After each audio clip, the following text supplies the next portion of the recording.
Okay, so this is now dried.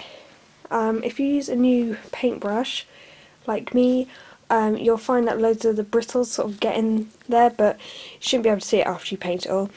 I still need to do the underside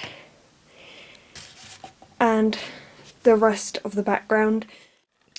Okay, a warning, when you do this, it does get really messy, so you definitely will need gloves on, and wear something you don't mind getting messed up, just in case.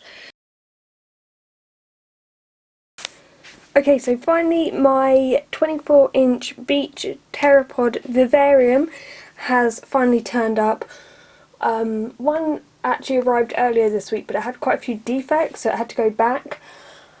So I'm just happy this is here now and I can start to build it up.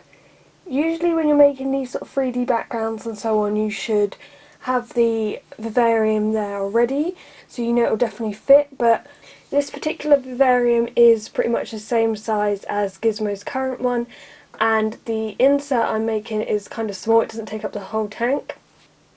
And the reason I'm replacing Gizmo's Vivarium is because, as I said in the first video, she's had it for like 8 years now. It was second hand when I got it, and to be honest, there's certain parts that are now starting to fall apart, such as the runners, and there's sort of a split on the floor, so I figured it was time to get her a new one. Also, if you've been reading the descriptions below the videos, you would have seen that I've planned on buying a laminate background as well as this 3D one, just to really bring out the 3D even more. And I think this one's called the Grand Canyon one. I can't stick it on right now because I've had to order some sort of aquarium sealant to make sure that it won't be toxic to my gecko, so I will have to wait a little bit longer before I can stick this down, but it's good to just measure it up against the Vivarium, see how it might look.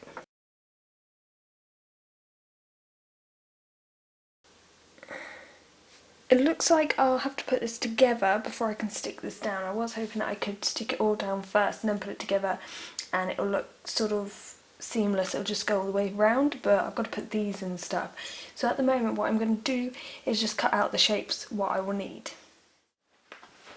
Okay, so this is sort of how one side will look. I've made it slightly bigger on certain sides, so I will cut it down even more, but it's better that it's slightly bigger than too small.